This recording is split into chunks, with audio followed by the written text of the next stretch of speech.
The next morning began a very long way from Nero Vega, a very long way from the 12th eclipse, a very long way from Aurora. Kenny Reach sat alone in a quiet room overlooking Prime Reach's eastern ocean. The morning sun spilled through the windows, while a wall-sized display silently played Eclipse highlights. Contestants died, crowds cheered, commentators screamed, the 12th eclipse marched forward. Kenny watched without speaking. His coffee sat untouched. On the display, Kale Silvaris moved through another contract challenge. Efficient, calm, dangerous. The scoreboard appeared. Kale Silvaris, 26 eliminations, kill leader. The footage changed. Darius Voss, another contract, another kill, another victory. The man seemed incapable of doing anything halfway. Darius Voss, 15 eliminations, second place. Kenny frowned. You're getting sloppy. A familiar voice appeared behind him. Celine. Kenny smiled immediately. Morning. She leaned down and kissed the top of his head. The display changed again. Aurora, the silver flash replay, the famous leap, the crowd losing their minds. Celine smiled. There she is. Kenny nodded. There she is. The two watched quietly. Parents, nothing more, nothing less, not heroes, not rulers, just parents. Worrying, proud, terrified. Celine folded her arms. She's getting better, too fast. Celine laughed. That isn't usually a complaint. Kenny pointed toward the replay. It is when it's your daughter. The footage shifted again. Ellie, Plum, Sparkle Doom, their first challenge, their first kills, their first victory. Celine's smile softened. They've done well. Kenny nodded. They have. The silence lingered. Then Celine sighed. You still worry. Kenny looked at her. Of course I worry. Celine smiled knowingly. Kenny, what? You worried when she was 6. Reasonably, you worried when she was 10. Also reasonably, you worried when she was 16. She climbed onto a moving transport. Celine laughed. Because you dared her, that is irrelevant. She kissed him again, then headed toward the door. The children will be arriving soon. Kenny nodded. Celine's role had changed over the decades. These days she spent most of her time teaching, guiding, educating, helping shape the next generation, something she loved more than politics, more than power, more than almost anything. She paused, turned back. We're proud of her. Kenny smiled. I know. Then she disappeared, leaving him alone. For a few moments he continued watching the highlights. Then another idea entered his mind, one he hadn't entertained for a while. He stood, finished his coffee, and headed toward the hangar. Earth hadn't changed, not really. It had grown, expanded, improved. But beneath all the progress, it still felt like Earth. Humanity's first home. The Emperor's palace stood atop one of the old mountain ranges. Ancient stone. Modern architecture. History layered upon history. Kenny walked through familiar hallways. Nobody stopped him. Nobody questioned him. They all knew who he was.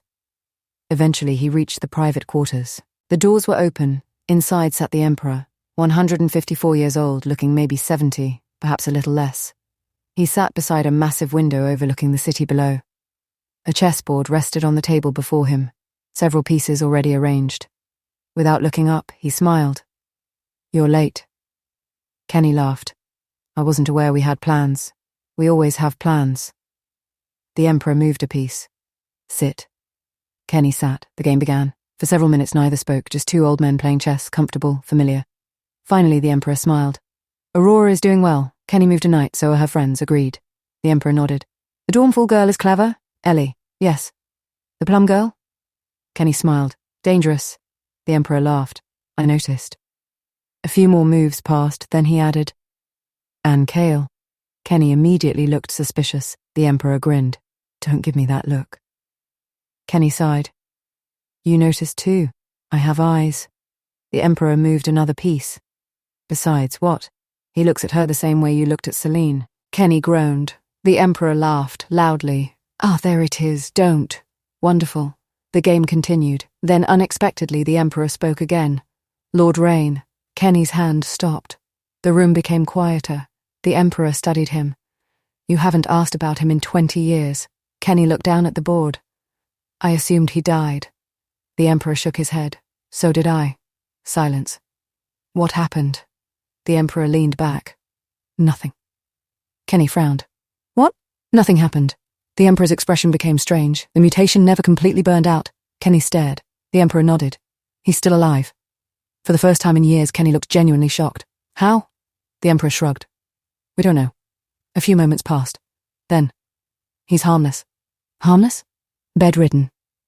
The Emperor looked out the window. Barely walks, barely speaks, barely eats. Kenny sat silently. The idea felt impossible.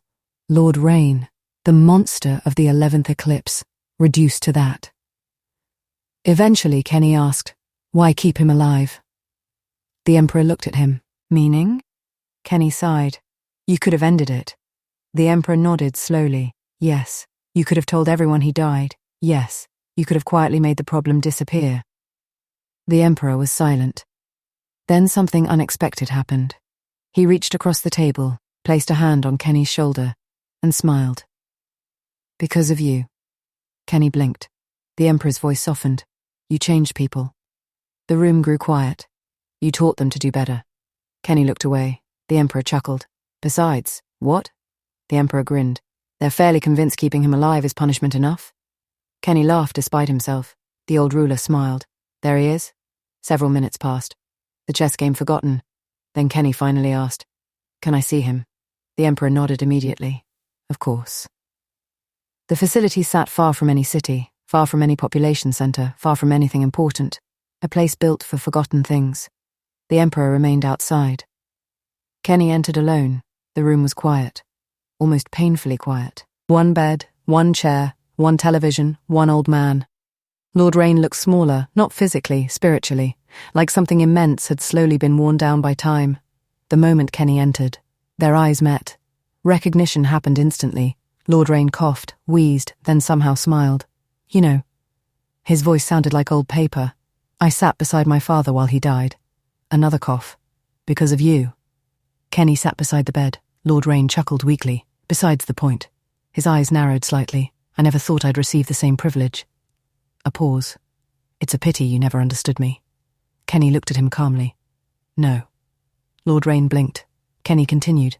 I always understood you. The old man's expression changed. Kenny's voice remained calm. You just couldn't accept I was allowed to grow my own shadow. Silence. Lord Rain looked away first, for the first time.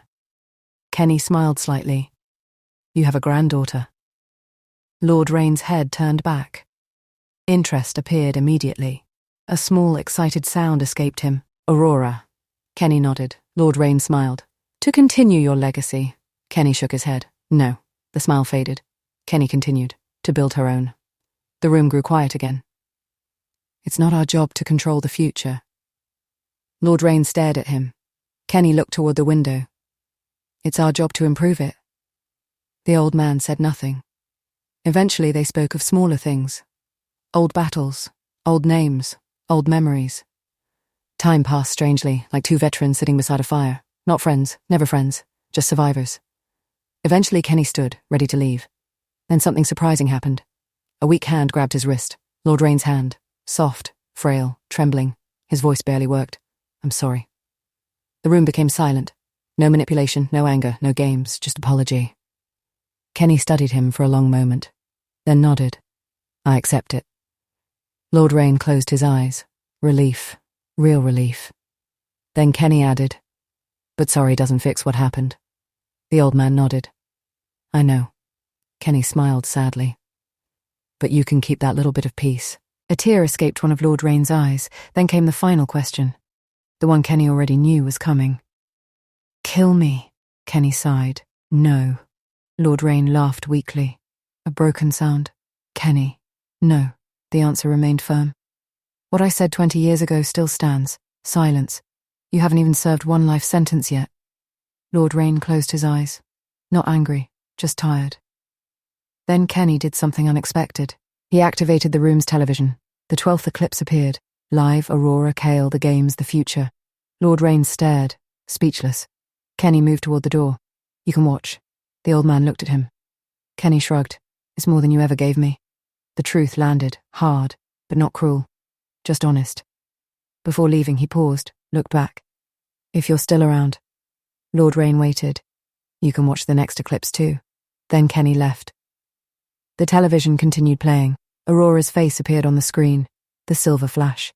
And for the first time in decades, Lord Rain simply watched. Back in Nero Vega, back in the future, back where the story belonged. Aurora sat with Ellie, Plum and Pines in front of one of the HQ displays.